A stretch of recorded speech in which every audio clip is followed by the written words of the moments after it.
One. All right, welcome to the 𝗖𝗍 Cafe. I'm your host, 𝗍𝗁 𝗂𝗏, and today, I'm super excited about today. I have my very special friend, Miriam Sornprommas. Hello. Miriam is an international supermodel, author. Whoa. Yeah. Oh yeah, international supermodel, author, speaker, writer, singer-songwriter, a woman of amazing talents. And Oh, today, thanks. I invited you today because when you and me hang out, we always talk about, I always feel our conversations are so inspiring. I always walk away with new perspectives and insights that have really, really helped me in my career, in my business, in my life, and in my relationships. And so I thought, we should record one to spread the love, to spread Miri's love via podcast, via YouTube. So today, the specific thing I'd love for us to explore today is unconditional love. Mm. Because when I think about you, I think of love, as in Mm. like you emanate that energy so well. And I was thinking about it because I even think, even for me, unconditional love has probably been one of the hardest lessons I am still in the process of learning. So to kick it off, I'd love for you to explore what's unconditional love to you. Mm. That's a good question. I should ask you that question after I answer that question. But I feel super loved. What an intro. Like it's always fun talking to you, my friend. And I think I love the idea of 𝗖𝗍 Cafe because I don't think like people just sit down and talk to each other that often about life. Like what is life? What is love? What is unconditional love? And I think we really have all of those answers in us already. But when you talk about it, it brings that reality to the surface and it makes life so much more beautiful. So I'm really happy that we're doing this. And love is my favorite topic in the whole wide world. So if you ask me, I mean, I think we all define love in so many ways because love has so many characteristics and so many facets. Like, you know, um, the love you get from loving parents is not the same as the love you get from your friends or your lover or your dog, or but we all call it love. Like, oh, I love this food is not the same as I love um, the person that I'm about to donate my kidney to. It's different. But when you say unconditional love, for me, this is like the true definition of what love is. First of all, love is always a choice. And when you say unconditional, it just means like I'm choosing to love you, not for any reason, like not to get something, not to achieve anything. I love you not for something, and I also love you despite something. So I don't put a condition, I don't put a rule or a structure around why I love you. I don't love you because I love you because it's who I am. You know what I mean? So like I don't know, how people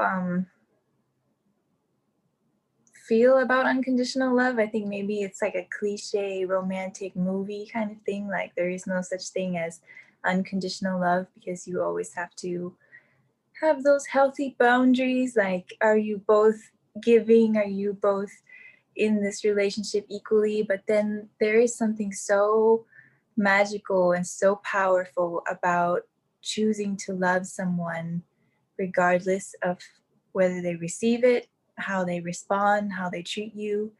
Like, I'm empowering my love by saying I love you. I choose to love you no matter how what I get in return. you know, what response I get in return, what amount of love I get in return, you know.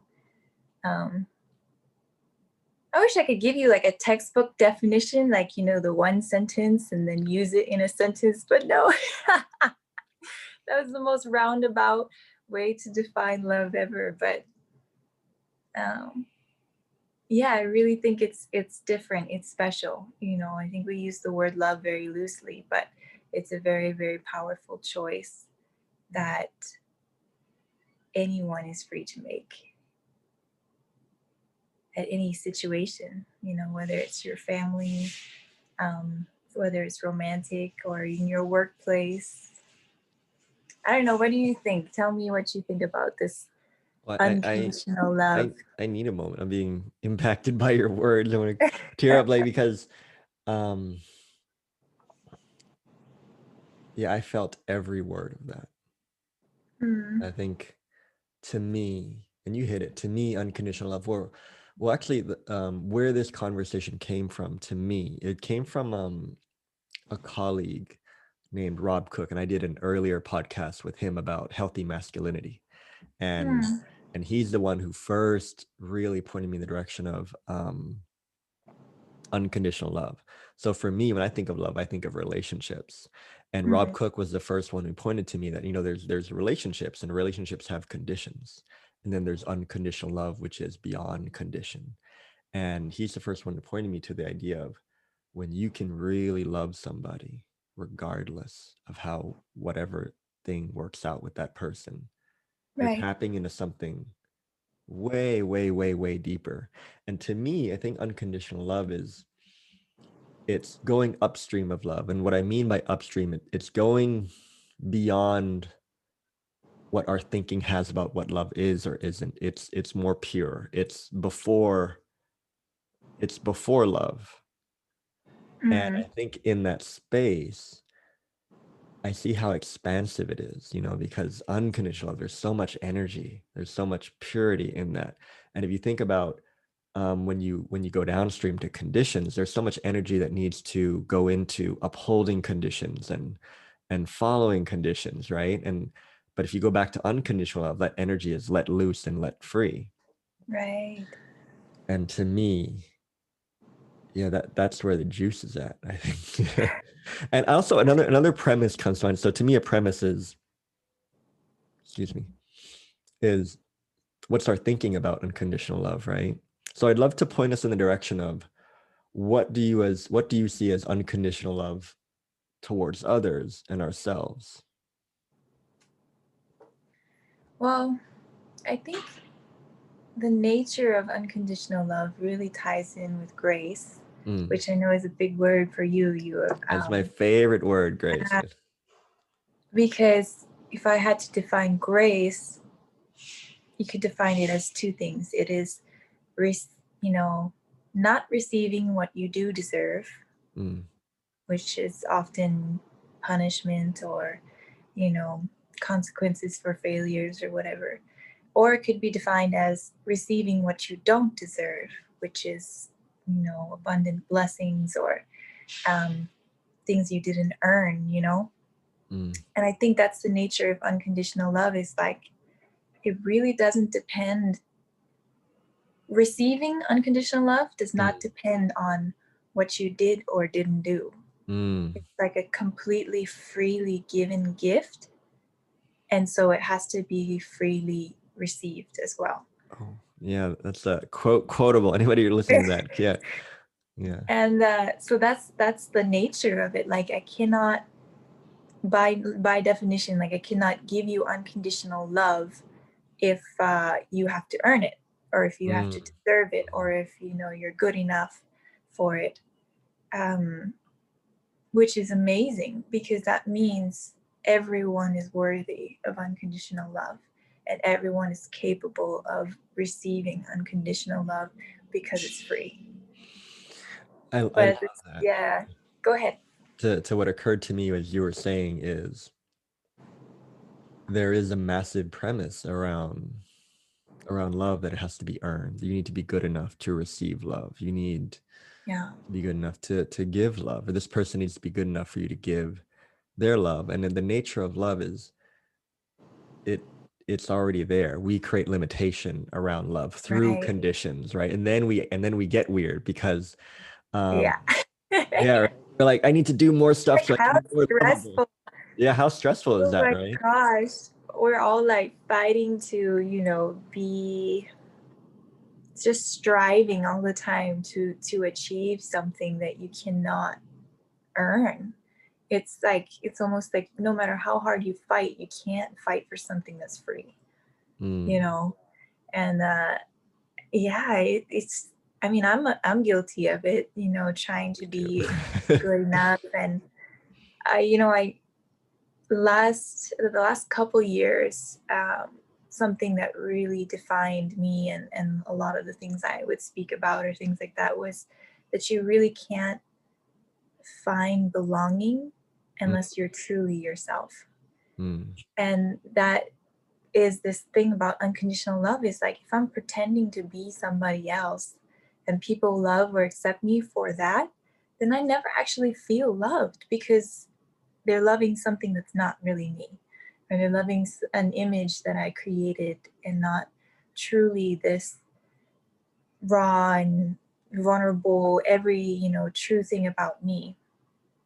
And yeah, it's the same concept. Like I can't create something for you to love mm. because I'll never actually receive your love because it's that weird robotic perfect Miriam that's going to be loved, not me.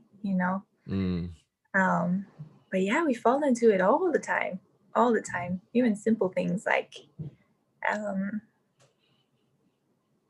I don't know, isn't it weird sometimes when you go in a public place and you get embarrassed about something for a bunch of people that you don't even know. And you're like, Yeah. why do I care if these people accept me?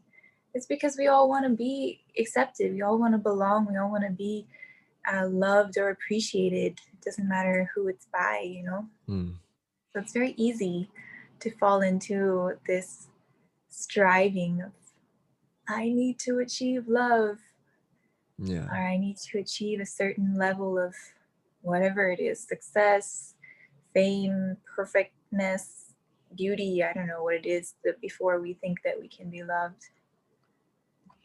It It reminds me of a quote. sucks. Sucks. Me too. It reminds me of a quote my mentor shared, Michael Neal. He said, "Wouldn't it be terrible to live a wonderful life and not know it?" Yeah, Yeah. yeah. It's like as a model and things, people often ask me about like the journey of your self-image. Mm. Um, I think the outside works as well for the inside. Like I was born with wonderful gifts, but if I view those gifts um, as something that's not worthy of love, then I could spend my whole life running away from my own identity, which is Mm. so worthy of love, you know? Yeah. Yeah, whether that's my height, my humor, my sensitivity. I know that's a big one for a lot of people.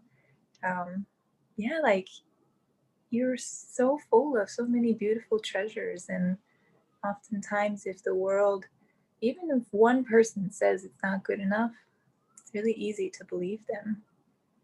But then it takes so much energy to try and run away from yourself. And instead of just celebrating it.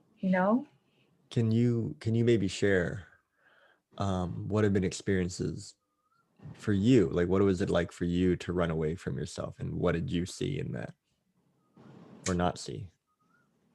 Mm. Oh, I have so many examples. I think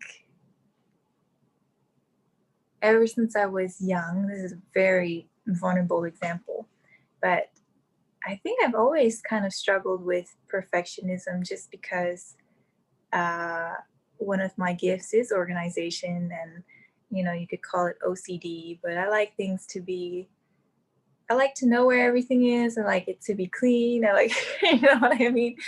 Um, but that kind of personality goes into a lot of things where like you're just not allowed to mess up, or you're not allowed to um, not be okay.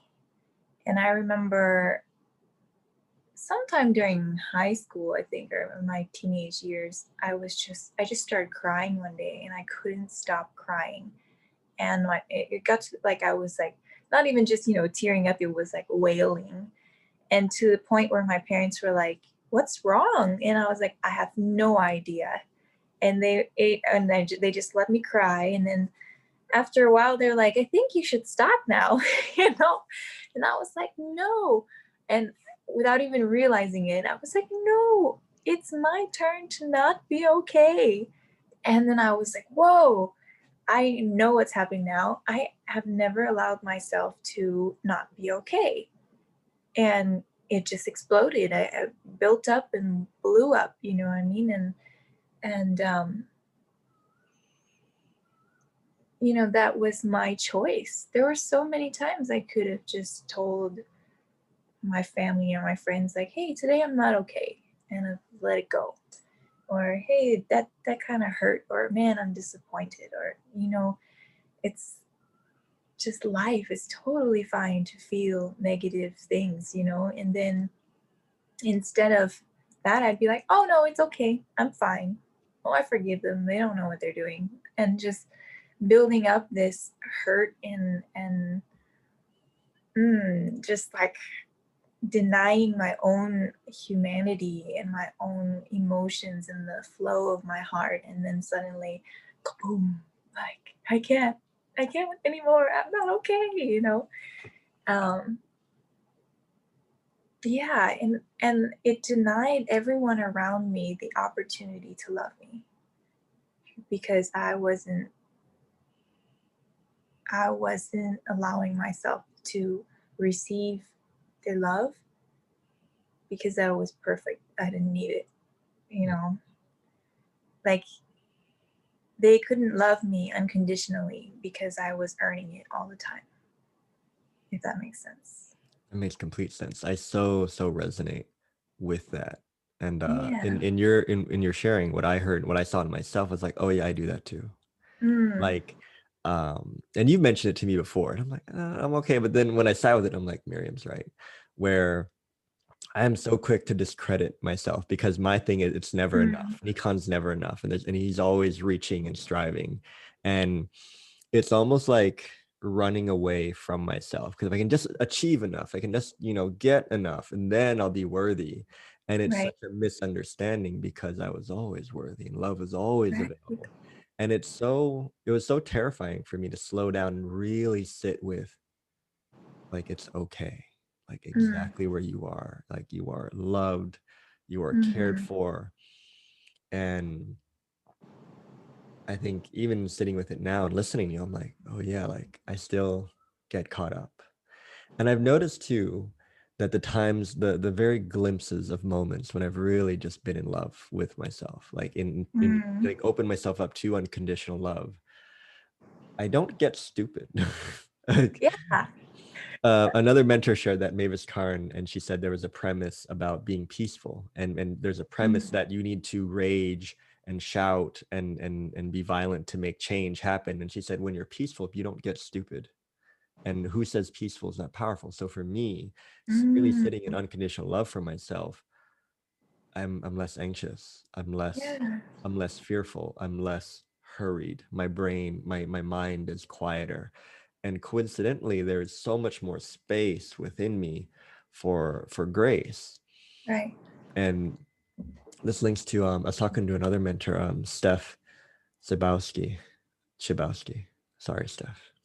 He asked me what presence was, and I got quiet and I said, it's just my essence. It's God with a small g. Mm, And people don't feel your charisma, they feel your presence, they feel God through you. And you can have all the techniques in the world to be more charisma, more loud, more confident, but that good stuff comes from right. when you're really sitting in unconditional love. And unconditional love is just pouring over the cup, right? It's like like Right. serve from the glass full, the overflow. Yeah. Yeah. So I'm curious to see what you would think. Why do you think that we are our worst critics? Why do you think that we are so hard on ourselves when a lot of the times you would probably never say to someone else the things that you say to yourself when you miss the mark, when you're not good enough? Like, Yeah. what do you think that is? I think it's the nature of thought. It's part of like, it's our opinions about things. Like, we're very opinionated creatures and we Mhm. have a lot of opinions of ourselves. And I think I don't think so much the problem isn't so much that we have thinking about ourselves, it's that we take it so personally. There's a meme, right? Like Michael Jordan is like, I had an insecure thought and I took that personally. Yeah. And like when it looks personal, it looks real. And when it looks real, I start getting stupid. I start striving more. I start putting pressure on myself. And I think just to slow down and notice that, oh, well, I'm taking my own thinking super, super personally. And it's just, Mhm. if one thing people take away from this conversation is to see, for me, is I notice that the more personal I take my own thinking, the further away I get from unconditional love. Mhm. Because in unconditional love, there is no judgment of me. I'm okay. Yeah. Yeah. What do you think? Yeah. I think it's because we see our own flaws the clearest. And so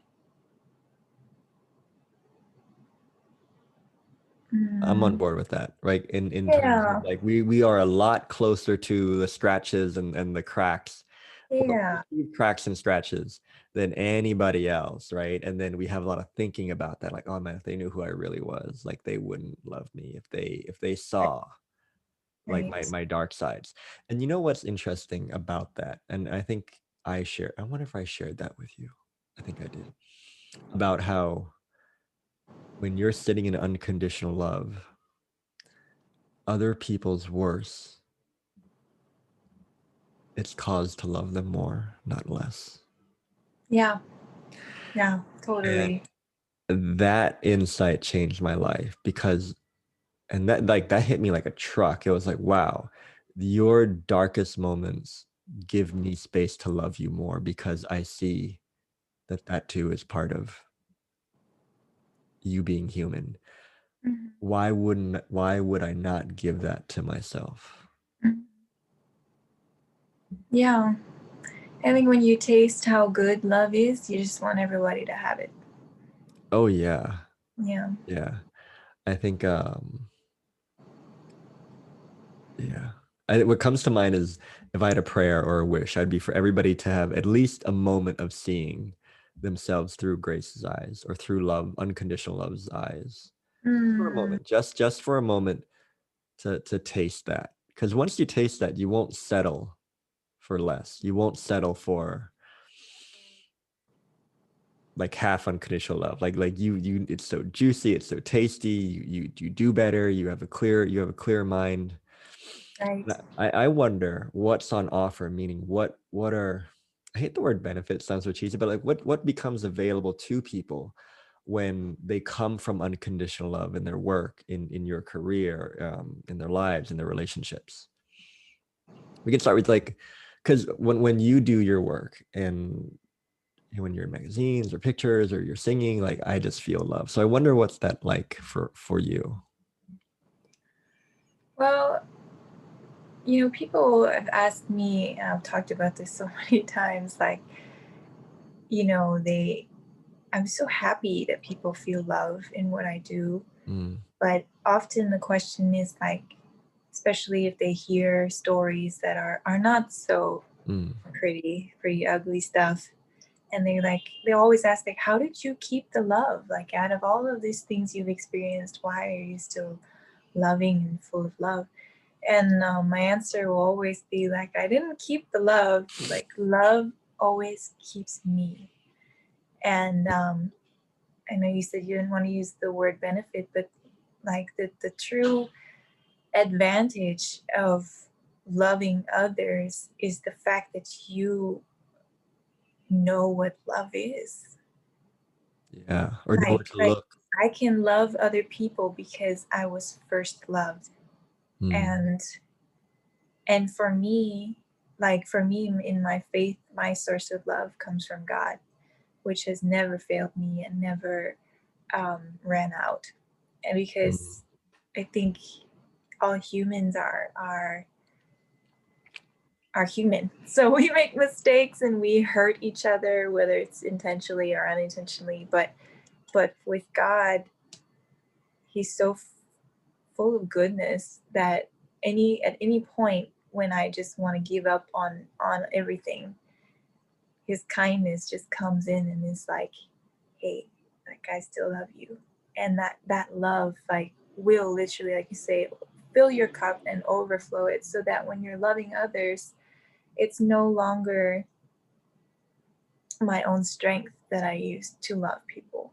Because sometimes I honestly just don't have enough strength to love people. Sometimes, like, mm, I do not like you and I don't want to love you, you know, but because like you said, you've experienced it, you're like, oh, now I know what it looks like to just let them go with grace. Like, hey, um, for example, like someone told me the story that they opened the door for somebody, and instead of saying thank you, that person just kind of was like, get out of my way or something like that. mm, And he was totally calm and forgiving, and he said to himself, I can afford it. Like, as in the sense of like, I'm so rich in grace. Like, I've been given so much grace in my own life. I've been forgiven. I've been, um, dealt with patience. I've been loved in my worst moments. And he's like, I can afford to completely let that person, that their rudeness go, because I'm have an unlimited resource of grace for them, you mm, know? And that's honestly what it feels like sometimes. Like, you can hate me as much as you want. It doesn't change the power that I have to choose to love you. And love doesn't mean like being vulnerable or just trusting random people, or you know what I mean? Like, there are boundaries that keep your heart safe, but love as in like, I don't judge you. I forgive you. Like, I don't hold your mistakes against you. mm. Um, it's very different than just saying like, yeah, I trust you. I'll just give you the key to my house, or it's different. But yeah, just in my own life experience, like love has been the only thing that has kept me alive, whether it's like emotionally, mentally, even in work, um, family, friends. Like, love will always lead you to the best things in life, you know. Or maybe just the best things in life are made of love. So I don't know. Yeah. Mm. I wonder, again, it occurs to me that it's almost like it's the really obvious thing that we all have within us and about us that surround us. And we're all like, no worries, I got this. I don't need you. Right. But it's Mhm. like it's the thing. And like, for example, because I work a lot with businesses, and love is not a word that pops up a lot when I work with businesses or clients or things like that. And now Sure. I'm more curious as to why, right? And I see how like that's where all the juice is. And I think I secretly in my work point clients back to unconditional love or back to grace so they can reconnect to that place where all the good stuff comes from. And I love how you said how love has guided you, love has been there for you. And I see how for me that's been true too. Like in my world we call it beyond imagination. There's, and Rob Cook said this too, like you said, everything that you want is just the beginning of what's possible. Because if when you come from unconditional love, like what you want really is only the beginning, because what can be given and what is available is so much bigger than what your own personal opinions think is possible for you. Right. And I think what's on offer for people who own businesses, who are running businesses, is if you slow down and you get back in touch with that unconditional love, it doesn't become about you anymore. It doesn't become about what you can do or what you can achieve. It becomes more about, what does love want through you? What does life want through you? And then you're not trying to create things on your own little itty bitty like self, because you have this unlimited energy behind you who Right. blowing the wind in your sails, like, but you gotta let it in. Right.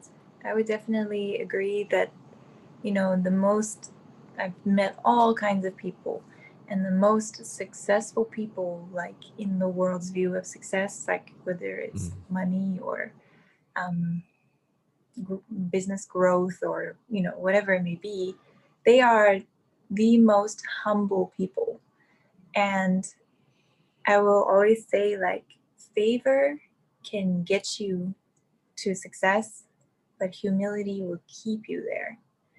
And for me, like, defining humility is just that, like, it's not thinking of myself like less, but it's thinking of, no, it's not thinking less of myself, it's thinking of myself less. So Yeah. what I'm doing is super, super valuable. Who I am is super, super valuable, but it's for the sake of others. It's for those around me. And that's when I truly grow in success and stay there, because that's the nature of love. Like,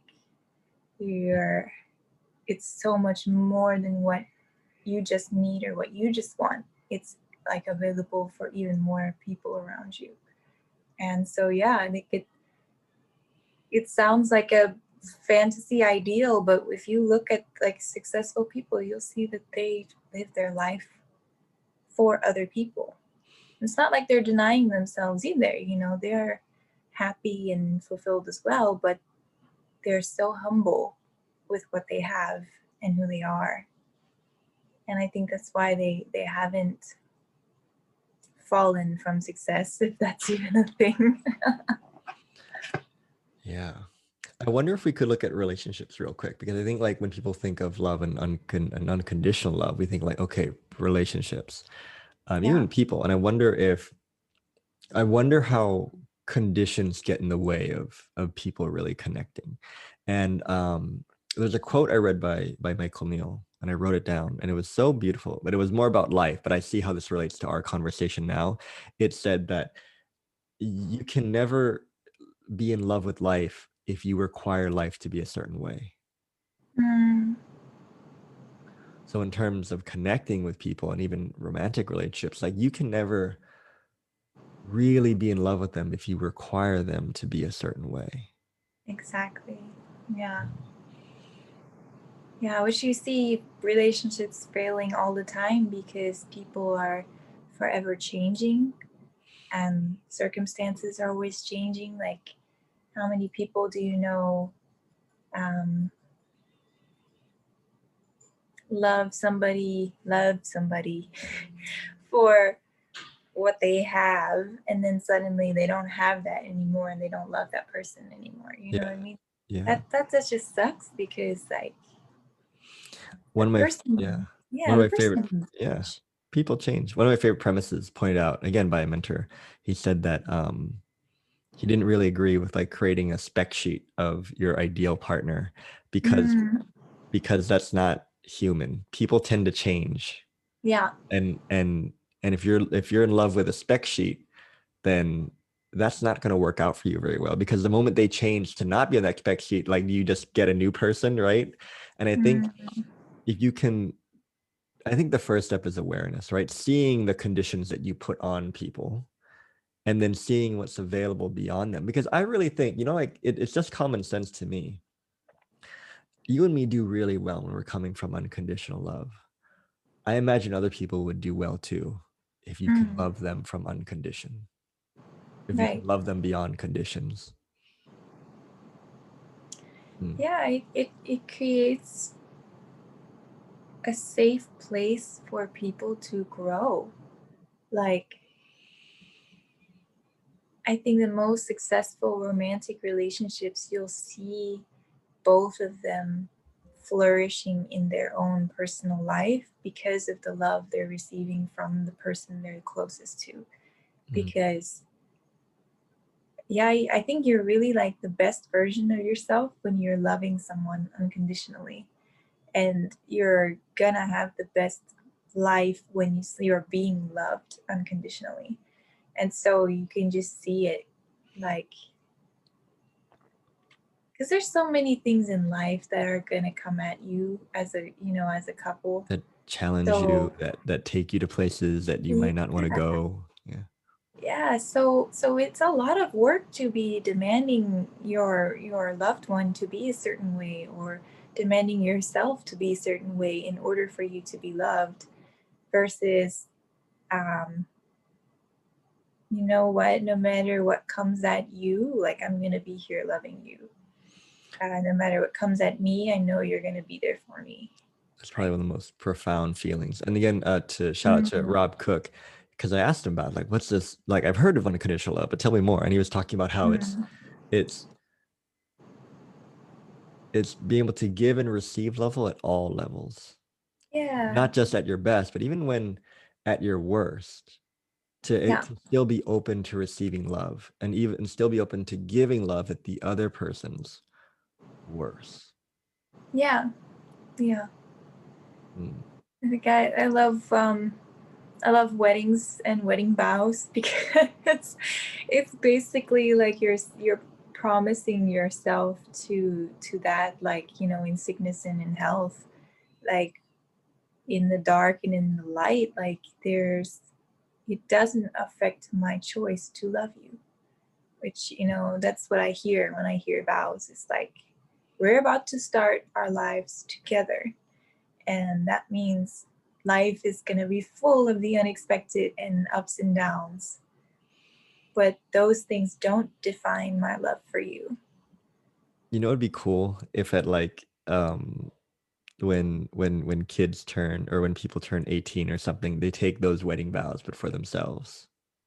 Whoa. Wouldn't that be cool? Like, I vow to love you through sickness and health. I vow to love Right. you at your worst and at your best. But to you, right? 'Cause like giving back that unconditional love from you, because how, and I think Rob Cook said this to me, like, how are you going to give it to other people if you can't give it to yourself first? Yeah. Yeah. Yeah, it's so true. We really love others the way that we love ourselves. Um, and Mm. we often love others in the way that we need to be loved as well. Or you want to be loved. Yeah, you Yeah, you need to want be to be loved, right? loved. The love you give to others. Totally Mm-hmm. see that. Totally. Mm-hmm. So if you want to receive unconditional love, you just start giving it out. I think we broke the code, Miriam. I Yeah. love that, because I think there's another quote, like, at the heart of complexity is simplicity. And this is so obvious and so simple, yet Yeah. we miss it all the time. Right. I think the other day in one of our chats, I said something that, oh, the key to love is being available, which just really ties into all of this and saying, like, yeah, we create these like scenarios of like, it has to happen like this.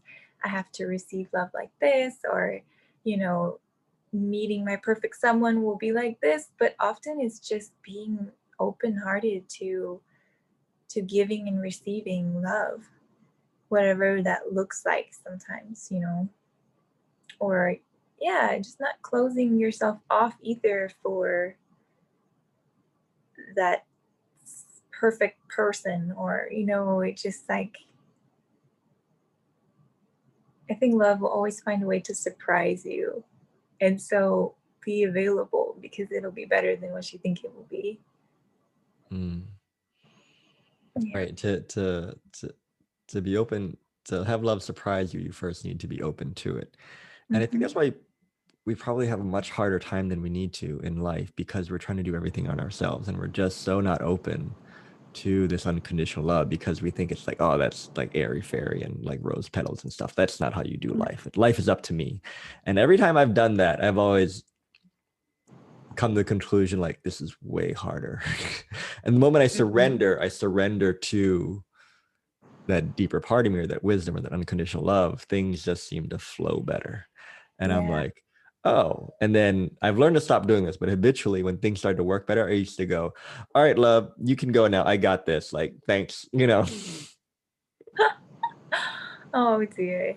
But it's so much fun, right? When you let love live in you, like you're like, whether it's an act of service or a thought or a word, that you're just motivated, like compelled by love to give to someone. And and you just don't care what happens next, because just that makes you so happy. Like Yeah.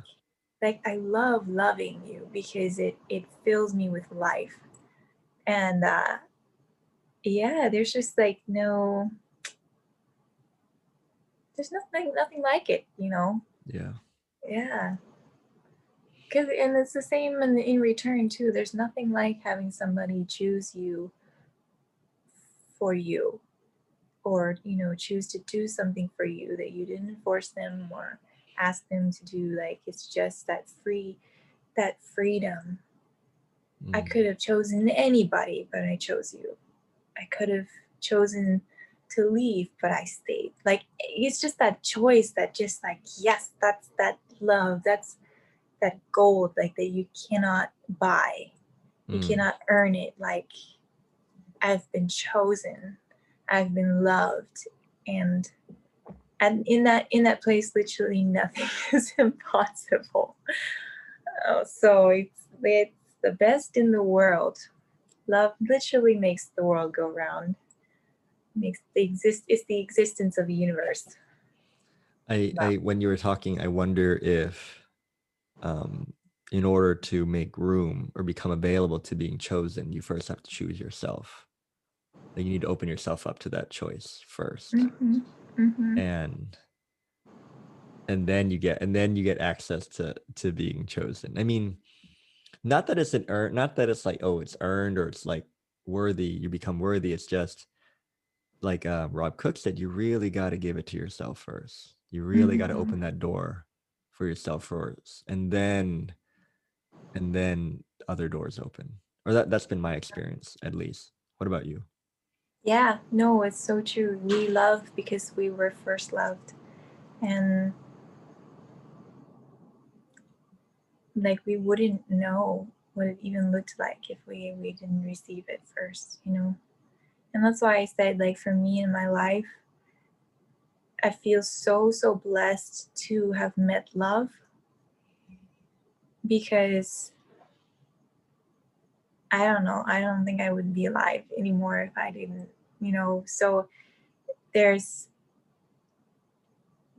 like that point where love saves you, and then it just keeps growing from there. He saves you, and then he um, molds you into something beautiful, and then he overflows you so that you're loving others. Like, love just keeps going from glory to glory. And it starts with you just receiving it. You freely receive it, and you freely give it, because you couldn't earn it. Mm.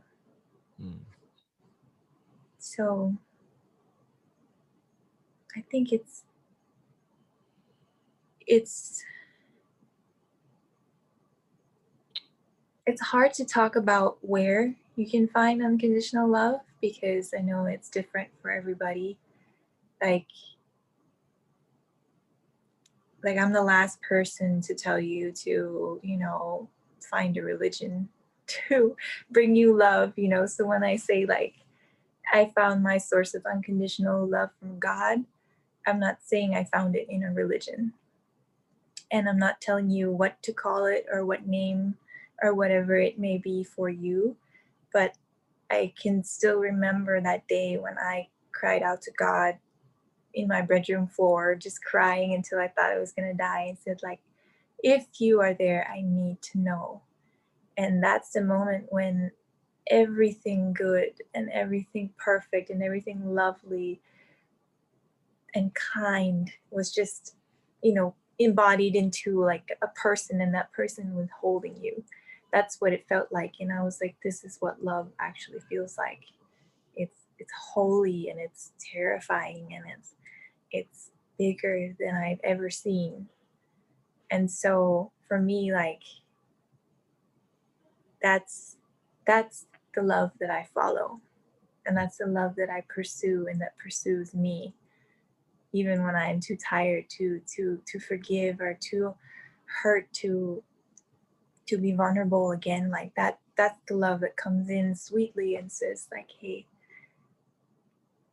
I'm still here. I didn't give up on you. And